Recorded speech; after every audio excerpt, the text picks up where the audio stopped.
Sumter, South Carolina, 803. Country town, man. I don't even know what number of people to give y'all. Somebody is either related to somebody or everybody know everybody. And at one time, it was the most dangerous city in the nation. At one time, it was.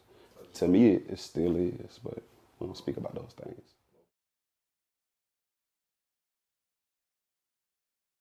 The music I grew up listening to, man, a lot of Luther Vandross, um, rap, I guess, was growing bigger. So Tupac definitely, Wu Tang, a lot of Talib Kweli, and my favorite, one of my favorites, Erykah Badu. But the one thing that stuck with me that I listened to is Outkast. Three Stacks over anybody. Three Stacks is there's who says the stuff he says. His wordplay, man, and just him. He's not apologetic for who he is, and he's risky. I love it. So Andre Three Stacks, man, everything, honestly, everything about him.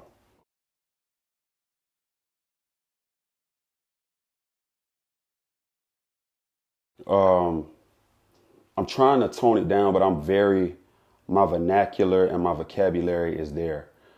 So I'm trying to learn to tone it down. Like with my music, me and my brother got into it one day. He's like, you always trying to teach people, man. Like some people don't want to be taught all the time, like vibe.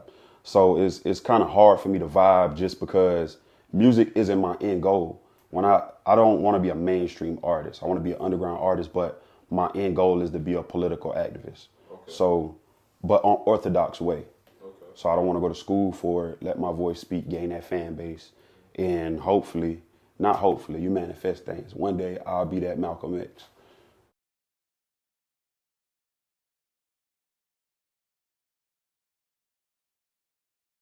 Right now, I took a lot of I like to read, but I also don't. Growing up, my mom told me one way to keep a black person dumb is put it in a book. So knowing now what I learned in school, there was a lot of slave stuff and this and that, or even they put it in our movies. We see it all the time, man, and it wasn't a lot of reading. It was a lot of me seeing these things and then going to look it up for myself. My mom grew up mostly Baptist, and my dad grew up mostly Jehovah's Witness. And not that I disagree with either one of those things, but I feel like certain things you don't have to do to worship. And to me, it all stems from where do we come from. So I wanted to know where did we come from to worship in Jesus? And just looking at our background, I was just talking to him about it. Not everybody comes from Africa. Most of our people are already here. We're native, indigenous to this land. It was taken from us. And yeah, we'll go into a spiel about that all day. So it's not even about, it ain't the reading. It's some things, most things are hidden in plain sight.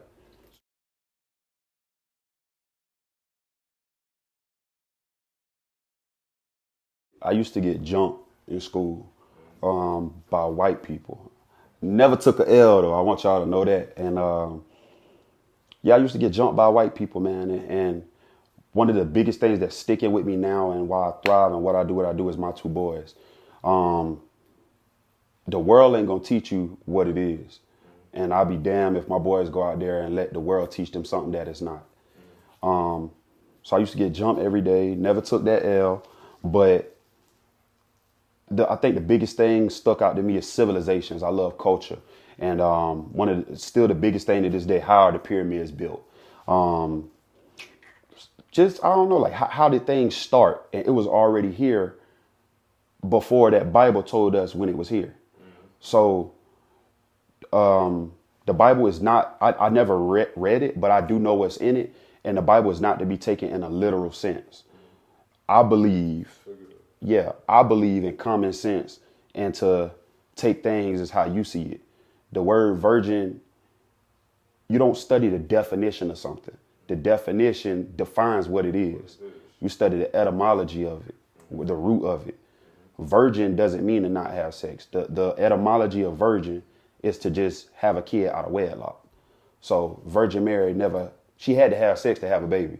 She just had Jesus out of wedlock, is what I believe.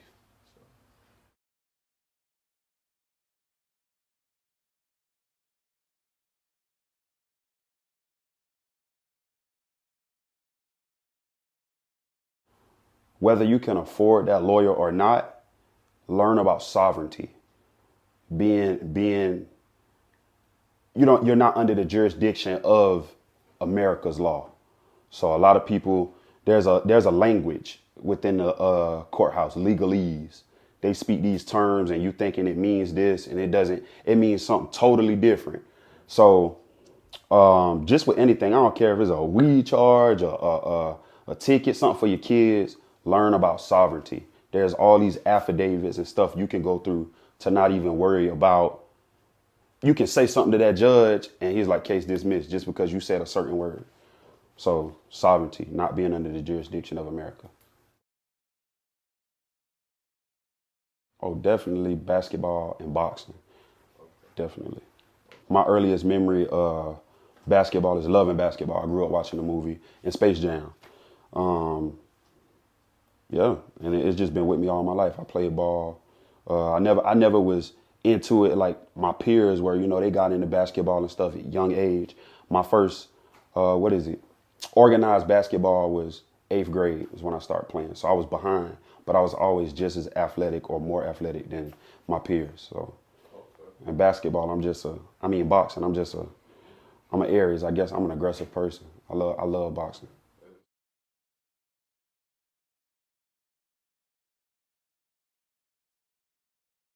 I'm all over the place. So I like Big Crit. Definitely. I cannot forget to mention Big Crit. Big Crit is definitely in my playlist.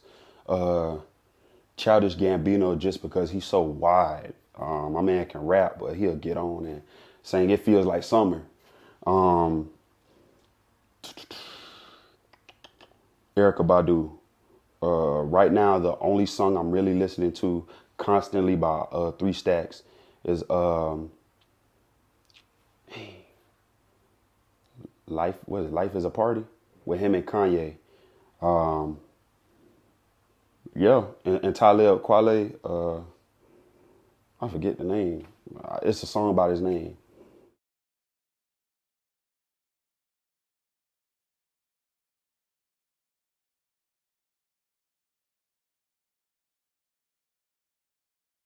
Right now, I'm not gonna lie. Jordan Peele is kind of coming my favorite. I love horror, so it's between Get Out, Us, and Jordan Peele. I think he helped direct it on Amazon, but the show They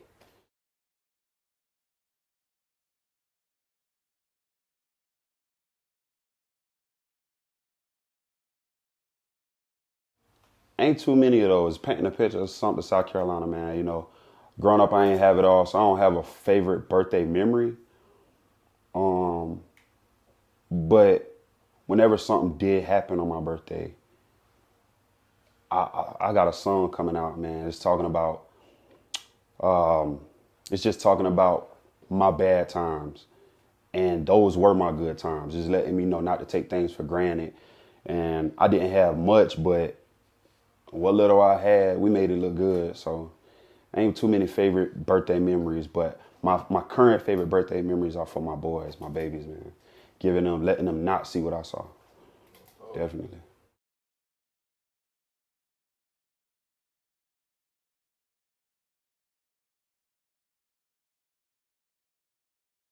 Once I separate, my first goal, once I separate and move to Dallas, um,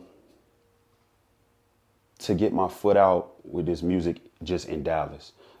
I learned a lot here in Virginia, and at first I wasn't scared. I was maybe timid to just be like, "Hey, I can rap," and I learned Virginia put me out there.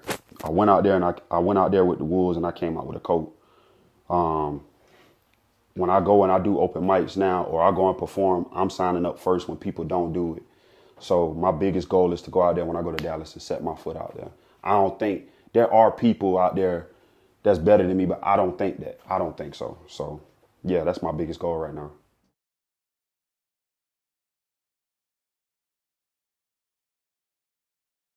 I'll give you two. My biggest goal for my kids is to live unapologetically. There's always going to be naysayers, It's like the thing with publicity. Good or bad publicity is all good publicity. Your name out there. So no matter what you do, don't let nobody steer you in the wrong direction. And it's probably a goal for me for my kids, but I really want to homeschool them. Texas just passed this law to where they don't have to teach like KKK was bad. They don't have to teach African American history. And when you put African in front of American, you can't be the oppressed and the oppressor. There's no such thing as African American. So I'd be damned if they don't teach that in school, and then they go out here and somebody call them something and they like, what is that?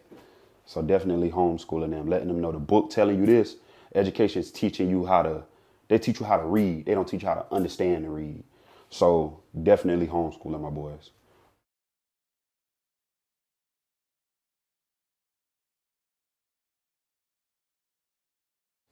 My legacy, man. There's this trend with America where you got these truth seekers and knowledge seekers that when they go to tell the truth, they end up being killed.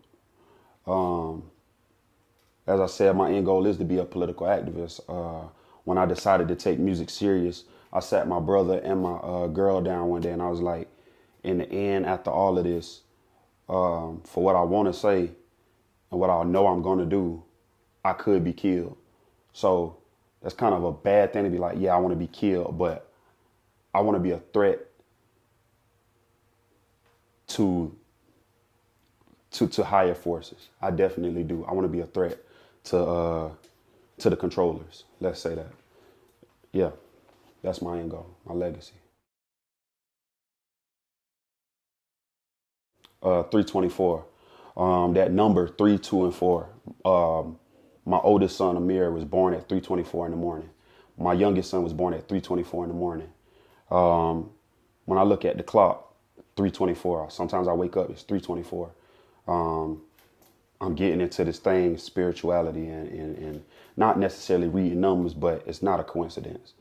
So my next project is 324. I don't want to overdo it, so I would say probably a 12-song project, 13.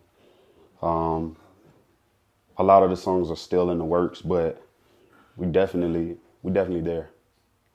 I'm here for a reason. I joined that military for a reason. There were a lot of setbacks, but I look at it as a stepping stone. I found my purpose. I wanted to play ball for the Navy, but you got to find the hub to play ball, and you'll be looking for forever. It's there, but it comes one day, it's gone the next.